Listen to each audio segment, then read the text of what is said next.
What is the mission of Crawl, Walk, and Run? In the beginning, you start out as a follower before you're a leader. Some of us will always stay followers because they don't want that responsibility.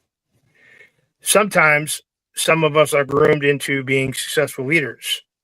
I believe there are different platforms out there to voice your opinion and to promote your message. That trauma that you're suffering from, a product or an organization. Too many people out there on the couch that won't voice their opinion or just can't get out because of physical and mental things that are going through in their life. It is our mission to reach out to the lonely, the forgotten, to the individuals who can't get out, get off the couch, and try to inspire. We inspire to motivate and help live people, have them live another day. With our message and with our voice, we are the voice of the voiceless. So I would like to welcome you to episode 4 of Crawl, Walk, Run. And this episode is called Royal Roots. And the person that I am interviewing today is a 3-time published author. We're only going to talk about her recent book. She is a graduate from Ohio State University, and she is from Columbus, Ohio. Her name, and it is my distinct honor to introduce Patricia Wynn Brown. Are you there? I am here, William. It's so Wow. good to be with you and all your followers. Well, thank you. So, I am not going to steal your thunder, but my podcast starts out with a few questions, and you were provided those questions. So, Patricia, when I ask you, what does Crawl, Walk, Run mean to you? Could you tell me, please, and the audience? Sure. And I had never heard that philosophy before about leadership and life and followers. And so I looked it up, and I saw that it has a lot of meanings. And what struck me right away when I heard that term and you wrote that term to me was that learning never stops, and that we have to begin by crawling. We don't know everything. And then we learn to walk, and then we learn to run. And then when we are up and running at a particular skill or talent, I think it's really incumbent on each of us to help the others along who are crawling or haven't even gotten off the couch to crawl and haven't gotten to walk yet. And it's up to us who are able to run. And I've been on that couch before myself, unable to do anything except breathe, and barely do that, and listen to my heartbeat. But people help me. And so that's what I want to do with people too. And that's the mission of your show, William, is to give voice to the voiceless. And I'm hoping that I did that with my new memoir, Royal Roots. So in your new memoir, and that's my second question, Patricia, what is trauma in your own definition? It's interesting because what sometimes people don't understand is that trauma can be intergenerational. So with my dad being a World War II Navy vet very disabled with what they called shell shock in those days after the war. He was very traumatized by an incident that occurred during World War II. None of us in my family were aware what that was, except they kept saying it's some explosion. And so when I started researching my book, Royal Roots, I did a little research and through the Freedom of Information Act, got my dad's psychiatric records from the VA. And they're 200 pages. And I could see spelled out on those pages his trauma immediately after this explosion that occurred and throughout his entire life, and therefore throughout my life, because I was born in 1951. He was discharged in 1944 after 14 months in a secure hospital psychiatric ward. And so throughout his life, until his horrible death in 1980, in a shootout with police, he was having World War II flashbacks. He experienced trauma, and so did we in the family, because my dad was often very depressed, anxious, and sometimes violent, sometimes absent, and pretty unreliable. So the trauma came down to me as well.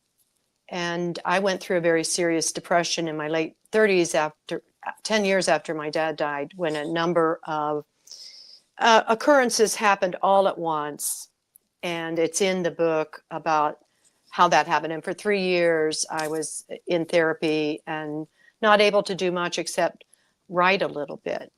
And the writing really helped me through. So trauma for me is really a sense of our souls being crushed and our humanity being violated in some way. My dad loved us, and my mom did everything she could. And I felt that I, belonged in my family, and that they wouldn't let anything terrible happen to me. But I also, as the oldest child, felt very, very responsible for my 3 siblings and for, in fact, keeping my family alive.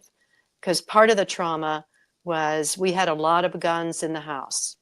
And there was a gun case in my little brother's room with no lock. So we're talking about the 1950s and 60s. Ammunition in the bottom drawer that I could have easily gotten to. We were taught to hunt. We were taught to fish. We were taught to handle guns. And none of us ever played with the guns. None of us ever did that. So trauma to me just means complete and utter despair. And if my book is able to help elevate spirits, which it already has, and I'm hearing wonderful things and comments from people, then I feel like my mission is complete. And it's one of the ways to deal with trauma is to serve others. I have been looking at your social media page, and it's absolutely blowing up. I'm seeing all the stories about this book, Royal Roots. Yes. So you say that you suffer from trauma, and I'm sure your father did too. So question number 3 is, what do you do on a daily basis as a coping mechanism to forget that trauma or the demons that are hidden inside that we don't see? And what did your father do as well? Did he have any kind of coping mechanisms? As a matter of fact, William, he did not. And what he would do, when you talk about people sitting on the couch, he sat on his lazy boy recliner, and he would sit and brood, or he would pace the floor. He would pace and look out the window. So he was not, I even as a little kid, I tried to jolly him up. I tried to get him interested. He had done photography. My father didn't work. And, I was surrounded in my neighborhood with post-World War II, almost every single one of our fathers served in the service. So in my class, like in first grade, there were 40 kids in my class. Almost every single father had been in the war, but my father was the only one who didn't work. And my father was the one who was mentally ill. And we were known for that, but we were never to discuss it. So coping with it, he did not. He could not. He received a lot of treatment from the VA, but they did not know how to do anything regarding PTSD at that time. And what I read in the 200 pages from 1944 to the very day before his death, there's the record of him having war flashbacks. I learned that the incident that happened on a Navy base was discounted as part of his problem because it didn't happen in combat. It happened on a base. And it was a very terrible explosion. And what we know now with our vets is that loud explosions and seeing dead bodies and seeing maimed bodies can cause a person to develop PTSD and also affect their brain functioning. So he didn't cope, but I did learn to cope. I learned about escaping into my imagination. And as a little kid, I loved television. I loved the Howdy Doody show, if any of your listeners are baby boomers. And I loved the Mickey Mouse Club. And later, you know, American Bandstand. And I would escape it. I wanted to know how the shows worked and the arts and storytelling. Storytelling was big in our family. When my dad was having a good dad day, he was so funny and he could sing, he could dance, and he told stories. And we really, really enjoyed that. In fact, one of the things he did, and I know it was a good dad day of coping for him, the boys in the neighborhood, there were no girls for me to play with my age, and the boys wouldn't play with me. So the one day he went in the garage and he had a parachute, and he took the parachute seat and he hung it up in the garage, and he told the boys, if you play, and he would call me Trish, if you play with Trish, I'll let you swing in this parachute swing. And I mean, I was in like Flynn. These kids love this parachute swing in the garage. But my own coping involves my imagination and creativity and writing and telling stories. So I perform my stories and I give speeches to elevate spirits. And somebody always comes up to me after one of these talks or performances and says, I needed that laugh more than you ever know. Humor for me is a coping mechanism. Also, I serve and I do projects at the women's prison. And one was a charm school to help the women present themselves to others, and they loved it. It had the longest waiting list at the prison, which is in Marysville, Ohio. And also I have a medical project there with Ohio State University, and I did some shows with the women called Hairdo Monologues. But my new project there is a book club with Royal Roots. So 18 women have signed up. There's a waiting list. I start this March 19th, and the warden has been very, very supportive and also her administrative assistant too, Miss Rebecca, in helping me do this. Of those 18 women, 9 are vets. 9 are women vets who got out of the service, committed some kind of crime, and then ended up in prison. So I'm very, very eager to hear what they have to say. And when I work with the women in the prison, I really feel fulfilled, and it helps me with my own sense of self-worth, because self-worth with trauma is such a big thing. My dad in the reports would say he doesn't feel like a man. He doesn't feel like he's providing. He doesn't feel like he's doing right by his family. I saw that my dad was much more disappointed in himself than I was with him. And by the end of writing this book and seeing what happened to him and researching this explosion and going to Norfolk Naval Base where this occurred and meeting the commander and the public affairs officer and talking to them, and they had no idea about this part of their base history, and it's the largest naval base in the world. I was able to really, really offer myself for my anger at my dad, redemption, and for redemption for my dad. So I'm going to have to add another question because we had a conversation on the phone. So you're talking about your dad and your trauma. So do you believe that the PTSD that your father had was almost hereditarily passed on to you? I don't know if it's called hereditarily, but I definitely feel the PTSD was passed down to me. Yes, I do. I really do, William. And the show that I was mentioning to you in our conversation that was on CBS Sunday morning that people can still see, it was a feature called Children of War.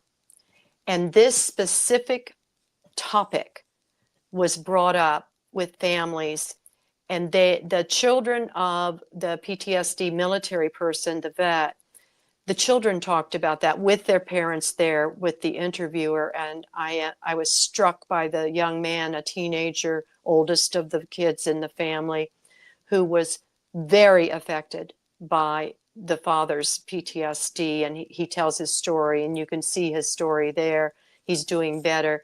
I felt total responsibility for trying to make my dad feel better. I became anxious as a child. I lost my confidence as a child. I was a very bold little girl. I was very boisterous. And because I played with the boys, I learned how to compete. And we were rough and tumble, and we'd get in fights, and we'd use the wooden clothes line holder upper things that they used to hang their clothing out, and we'd play knights and we'd joust with these things. So I developed some of those skills, and I got it back through therapy, and especially through writing this book, because when we tell our stories, we really are able to reorganize our brains. And there was a line from Rod Serling, wrote the Twilight Zone shows, and he wrote in Ohio for a while. He studied at Antioch, and he also later taught at Antioch, and he was a paratrooper in World War II. A lot of war stories go into the Twilight Zone and senses of humanity and lack of humanity. And he once said that he wrote in order to put it on paper and get it out of his brain. And he actually is an inspiration to me, because he talked about the fact also that PTSD is more than shrapnel wounds. It's a wound to the heart and soul and the mind. And because my dad was not in combat when this happened, he felt guilty for breaking down from the explosion. And he never talked about it. We never talked about it. No one talked about it with me. No teacher, no priest, no neighbor, no relative.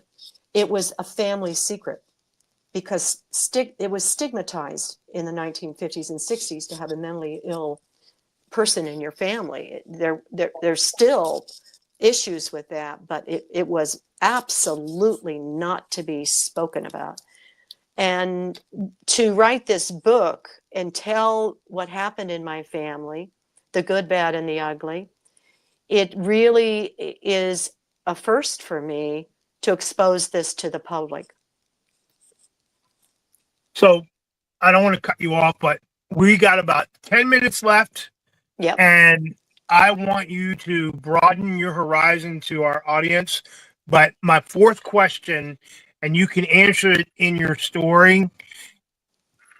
A lot of veterans that have PTSD, or actually when they get out, their transition from military to the civilian life or the civilian sector, some of it's good and some of it's bad. So I'd like to hear when you start talking about your story, because I'm going to start posting like your upcoming events as well when you start speaking. So sometime within the next 10 minutes, please address something about that military transition, because you were part of that military transition. So Hey, it is an honor. We want to hear your story. So you have 10 minutes. Great. And I don't know that I will use all of it, but I'll just talk about that transition, that it's very important that people understand that the war doesn't end for the military person. The war didn't end in our house. We always had the war. And it was something I had nightmares about, because my dad loved combat. There was a war show, Combat. He loved the movies that had to do with war. So I saw that. I wasn't in war, but I would see these war movies, and I would have war nightmares. And my dad would also have war nightmares, and he would have explosion nightmares, and my mother would have to wake him up. He always thought he was going to blow up.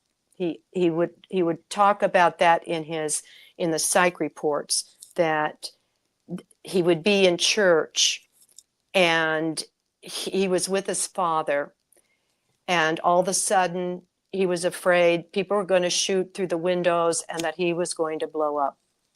And so they had to literally physically subdue him and take him to a treatment center. And this happened time and time again with my dad. He would go to the VA hospital in Chillicothe, and oftentimes mom wouldn't even say he had left. He just wasn't there. So he would go to the VA and be gone for, we didn't know when he would be back. And he did that pretty much throughout his entire life until his terrible death. And one of the things about his death, I was teaching deaf children at the time, and I was at school, and I knew he was a ticking time bomb, and I thought it would be us. But that day at school, it was a May day in 1980, just after Memorial Day. And I had ridden my bike to school. Actually, I lived near the school where I taught. I had a 1-year-old. I was married, still married. And my principal came to the door, which was very unusual. And he's an ex-Marine, and he was very grim. And I could feel it. I could feel it. The children who grow up in these situations, we can read a room. We can read people really well, because we have to be aware of when everything's going to go to hell in a handbasket. So the principal knocked and said, your husband is here. And so I knew something horrible had happened. And he walked me to the guidance counselor's room. And the guidance counselor was this very tall guy, and my husband's a very tall guy. And I braced myself in the doorway with my hands, because I knew if I went in, everything would change in my life and our lives. And they had to pull me into the room. So they pulled me in, and then my husband told me that my father was dead. And I didn't know if anybody else was dead. I didn't know. And he was not clear on what happened, because initially he was told that my father committed suicide. But when we got into the car and my husband put my bicycle into the trunk and tied it down, he knew enough to bring rope and everything and tie the bicycle in there to take me home. And we heard on the radio what happened. And it was just a terrible thing to hear on the radio. And also, it happened in my grandparents' front yard, this shootout with police. My dad was having the flashbacks and shooting at cars. Nobody was injured in the cars, thank God. And the local sheriff, it was out in the country, the local sheriff and some deputies came. And my dad was shooting and shot 2 policemen, but they survived, and my dad did not. And 3 days later, my grandparents, who had witnessed this whole thing, my grandfather died as a result of the shock. So we had 2 different funerals. But when I went home to Mom's after I left the school, to back up just a little bit, the first thing I said to her when I walked in the front door was, "I'm sorry, Mom," because I felt like I left everybody down. I didn't do the job that I was meant to do, which was to save everybody, but that was a delusion. So when I reflect on all of this, I also have to say that throughout the book Royal Roots, there's a lot of humor, because not every day was a bad day. We had good dad days, and I had a really good education. I had nuns. They were strict, but they also helped me to shoot for the stars. And they helped me go from crawling to walking to running in learning professions. At one point, I thought I was going to be a nun. And so I in middle school, I went to these classes and to learn to be a nun, and then to maybe sign up for nun high school. And my dad came into the picture with this, because at this convent in Columbus, Ohio, where we went for the nun classes, was a woman named Mildred Gillers. And my dad found out about that. And I didn't know who she was, but she played the piano for these classes that we'd go to on Sunday afternoons to see if we wanted to go to nun high school. And he came in one day roaring mad and said, "Is Mildred Gillers at this convent?" And I said, "Yeah, she plays the piano." He said, "That's Axis Sally. She was a German war propagandist during World War II and put in prison. And those nuns gave her sanctuary. She was in Alderson for 12 years, the first woman convicted of treason." So I thought, oh God, he's going to go kill her. So, and I was only about 12 years old then. And I was thinking on my feet, and I said, "Oh, she's being deported next week." So I didn't want him to go to that convent, because I just never knew what he was going to do. It'd be a good day, it'd be a bad day. It was just very up and down. But Wow. yeah, I don't know what our time is left, but you tell me. About 3 minutes, but I just want to, I want you to tell people about that amazing book cover right there. Who Yeah, is that? that book cover, Dad took the picture, and you'll see, I have a big holster, and it's his. And I loved cowboys and Dale Evans as well, Roy Rogers and Dale Evans. And the pistol there is his, and it's real. And knowing Dad, it might very well be loaded, but he set that picture up, and I'm certain he told me to put on a very stern, tough cowgirl look in that picture, and I love it. And the person who designed this book and made that cover and designed the contents is Sarah Sowers out of Iowa, the University of Iowa. But she also happens to be the daughter of writer and cartoonist James Thurber, who was a very prominent writer in the 30s and wrote for the New Yorker. And she'll be at the big event at Vets Memorial on April the 9th. She's coming from Iowa for it. And I'm so glad that she is. But I'm so appreciative of what you're doing, William, for veterans. I'm very honored to be able to talk to your audience today. And I hope that people do read Royal Roots and pass it around to your friends. It's uplifting, and it gives us great hope and teaches us resilience. And that's how we get through life. Well, thank you. I appreciate it. Look at that. We got about 30 seconds, and it was an honor to have you. There's one last thing on the screen. I don't know if you want to talk about that real quick. Yeah, and the Ohioana Book Festival. I'm so honored to have my books in the Ohioana Library, and they have the local the authors from Ohio. Rod Serling's work is there, Irma Bombeck, O. Henry, so many others. I'm honored to be included May 3rd in Columbus for that one. And the National Veterans Memorial and Museum is in Columbus, Ohio. It's a beautiful facility, and it features the individual stories of military people from every branch. And you really, really should pay a visit there and see it and come to my event there April 9th if you can. So thank you, Patricia Wayne Brown. It is my honor as a military veteran who suffers from severe PTSD and a two-time published author myself. Looking at your social media, you have thousands and thousands of followers that I'm sure you're going to push this out to so that they can see your upcoming book venues you have coming up. And I leave you with this. I believe that any kind of mental health that you have is a life sentence without parole. And it doesn't matter what treatment you have. People say I'm better, but you're not. The demons are inside, they're in your mind, and they'll never go away. So I leave you with, there are 22 veterans a day, their spouses and their children who commit suicide. Obviously, that number could be higher. So thank you. I am William Stevens. I am the voice of the voiceless.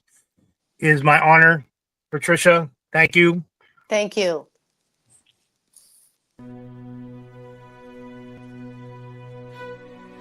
Every day, 22 veterans and their loved ones lose their lives to the battle within, a fight invisible but deadly.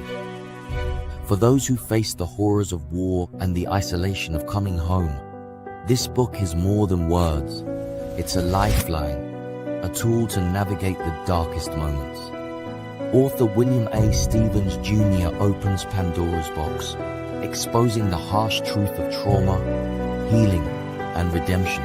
This is also a father's apology, a heartfelt letter to his daughter, a two-time world champion, for the moments lost while trapped in his own pain. Stevens is the voice for those who feel voiceless, writing to inspire, to heal, and to give hope that change is possible. Join him on this journey of survival, forgiveness, and finding peace.